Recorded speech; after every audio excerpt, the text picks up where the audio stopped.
I'll take proper precautions, but at the same time, I won't stop being myself. I won't stop being Johnny Weir, the gay, fabulous ice skater person walking down the street. That is openly gay American figure skater Johnny Weir, who says he won't boycott the Olympic Games in Russia despite that country's controversial law against homosexuality. George is back to talk about that and more, and we're joined by Christine Brennan from USA Today and LZ Granderson from ESPN, the magazine. Christine, I want to start with you. Do you think the Olympic Committee is really missing an opportunity to hear? I do, Martha. I think the International Olympic Committee could basically say to the Russian government, you must change this law. And here's why.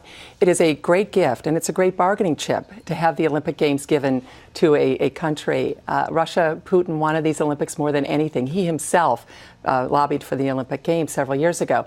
So just as the opportunity was missed in China with dissidents being thrown in jail because the Olympics were held in China, the IOC missed an opportunity there to demand human rights change for generations. The same thing. And it's really quite extraordinary what's going on in Russia.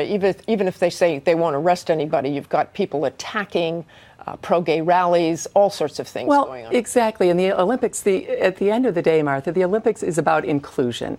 This is all about having athletes of the world show up and come. Obviously, there's commercialism, et cetera. But the bottom line is this is a chance for the Olympics to tell Russia this is not acceptable for generations. LZ, is the Obama administration missing an opportunity here? What do you think should happen? Well, absolutely. Not necessarily the Obama administration, but certainly his Secretary of State. You know, in 2011, Hillary Clinton gave, arguably one of the most historical speeches in UN history when she talked about gay rights being human rights. And this was John Kerry's opportunity to follow up with that, to show some consistency. The fact that we haven't really heard from him, from his office regarding this issue, the fact that we had to have 83 lawmakers send a letter to him asking him to come out and say something in support of gay Olympians, I think is really, really a poor sign of consistency from the Secretary of State about gay rights being human rights. And I'll tell you one other thing. I'm more concerned about the gay people who are in, the LGBT people who are still going to be in Russia once the Olympics leave. That's the importance of the Secretary of State saying something, because it's not just about what happens to the people who visit, but it's about the people who live there and call Russia home. Thanks, LZ. I want to move to baseball and steroids and A-Rod and what happens this week. And he's basically said, I'm in, I'm staying. George? The New York Times this morning reports that his lawyers are preparing for a lawsuit that could draw Major League Baseball into potentially embarrassing testimony. Who does he think is going to be embarrassed? The implication of that is that A-Rod is holding Major League Baseball hostage. He's taken himself hostage and is threatening to shoot himself. All the evidence, and there's a mountain of it, that Major League Baseball has gathered is in the possession of the Players Association and A-Rod himself. He knows what he's looking at, and I think he'll settle. Christine?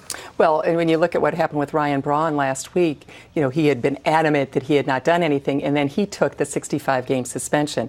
This is mountains of evidence that that Major League Baseball has against all these baseball players, apparently 10 of them in all. These are records, these are documents. This is not your grandmother's or grandfather's drug test anymore. This is as if you were trying to get evidence in a criminal trial. Major League Baseball has the goods on these guys, and A-Rod is in big trouble. Thank you very much, and thanks to you, LZ, for joining us.